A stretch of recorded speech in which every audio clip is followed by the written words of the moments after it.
Hello, আসসালামু আলাইকুম everyone. Variety lifestyle blog থেকে সবাইকে জানাচ্ছি ওয়েলকাম। আমি ইসরাত আছি আপনাদের সাথে। অনেক দিন পর চলে আসলাম অ্যানাদার ব্লগ নিয়ে। তো কেমন আছেন আপনারা সবাই? আশা করি সবাই খুবই ভালো আছেন। দোয়ায় আল্লাহর রহমতে আমিও খুব ভালো আছি। তো আজকে আপনাদের জন্য নিয়ে এসেছি স্পেশালি একটি রেসিপি ব্লগ। আজকে রান্না করব হচ্ছে আলু শাক ভাজি মাছ দিয়ে। দেখতেই পাচ্ছেন যে এখানে মাছ, কয়েক টুকরা মাছের মাথা আর মাছ হচ্ছে কেটে রেখেছি। এখানে রুই মাছ, তো এগুলোকে লবণ আর হলুদ দিয়ে ভালো করে মেখে নিচ্ছি। আর ওই দিক দিয়ে হচ্ছে আমি কচু রান্না করব আজকে। তো আজকে হচ্ছে মাছ দিয়ে হচ্ছে কচু রান্না করব। আর ওইদিকে হচ্ছে আমি শাক ভাজি করব। তো মাছগুলোকে আমি ভালো করে একটু লবণ আর হলুদ দিয়ে ম্যারিনেট করে নিচ্ছি। আর আরেকটা হাঁড়িতে আমি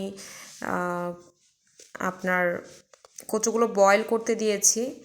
কারণ কচু যদি আপনি বয়েল না করেন তাহলে কচু খেলে ডিরেক্ট যদি কচু রান্না করেন সেক্ষেত্রে চুলকানো, গলা চুলকানো একটা সম্ভাবনা থাকবে। তো সামান্য লবণ দিয়ে যদি আপনি এটা বয়েল করে নিতে পারেন তাহলে সেই চুলকানোর যে ভাইবসটা সেটা থাকবে না, ওটি চলে যাবে। তো দেখতেই পাচ্ছেন আমার কচুগুলো অলমোস্ট বয়েল করা হয়ে গিয়েছে। খুব বেশিক্ষণ বয়েল করব না, কারণ খুব বেশিক্ষণ বয়েল করলে কচুটা একদম সফট হয়ে যাবে, যেহেতু আমি এটা রান্না করব।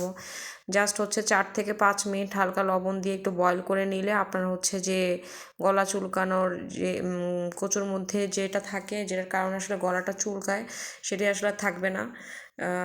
তো দেখতে পাচ্ছেন আমি ঠান্ডা পানি দিয়ে ধুয়ে নিচ্ছি। তো আশা করি সবাই খুব ভালো আছেন। অ্যান্ড ভিডিওর যেটা বলতে চাই সেটি হচ্ছে আপনার আমার চ্যানেলটিতে অবশ্যই সাবস্ক্রাইব করবেন, ভ্যারাইটি লাইফস্টাইল ব্লগের সাথেই থাকবেন। আর বেল বাটনে ক্লিক করে ফলো দিয়ে রাখতে ভুলবেন না। যদি আমার ভিডিওগুলো আপনাদের কাছে ভালো লেগে থাকে অবশ্যই লাইক, কমেন্টস, শেয়ার করে জানাবেন। দেখুন এদিক দিয়ে দেখতেই পাচ্ছেন যে আমি আরেকটি কড়াইয়ে হচ্ছে আমি আরেকটি কড়াই বসিয়ে দিয়েছি।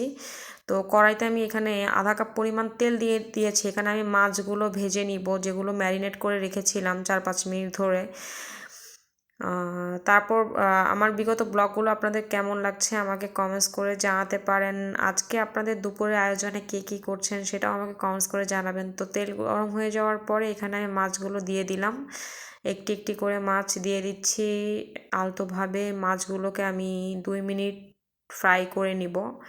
কারণ মাছ আপনি যদি সরাসরি রান্না করেন সেক্ষেত্রে মাছের একটা আষ্টে গন্ধ থেকে যায়, পরবর্তীতে খেতেও আর ভালো লাগে না।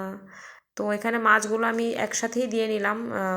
জাস্ট হচ্ছে 2 মিনিট চুলায় রেখে একটু ভাজবো। আর এই পাশে হচ্ছে আমি আরেকটি ফ্রাই প্যানের মধ্যে হচ্ছে আধা কাপ পরিমাণ তেল, 2টি পেঁয়াজ কুচি, একটি বড় দেখে টমেটো কুচি অ্যান্ড 3-4টি কাঁচামরিচ আমি দিয়ে একটু ভালো করে নাড়াচাড়া করছি যতক্ষণ পর্যন্ত আপনার টমেটোটা গলে না যায়। আর দিয়ে দিয়েছি হচ্ছে আদা বাটা পেস্ট, রসুন বাটা পেস্ট আর হচ্ছে পেঁয়াজ বাটা পেস্ট। এখানে আধা চা চামচ করে আমি দিয়ে দিলাম। তো ডিপে থাকার কারণে এটি এখনও পুরোপুরি গলেনি, গলবে।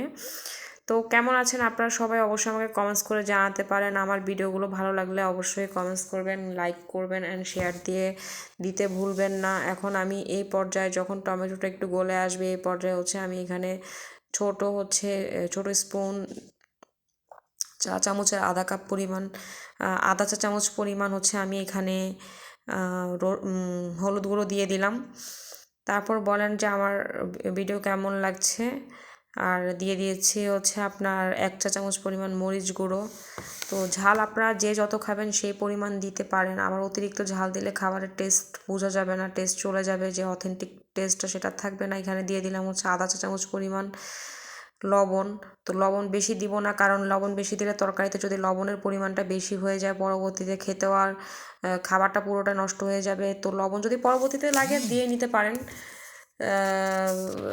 তো আমি এখন ভালো করে নাড়াচাড়া করে নিচ্ছি।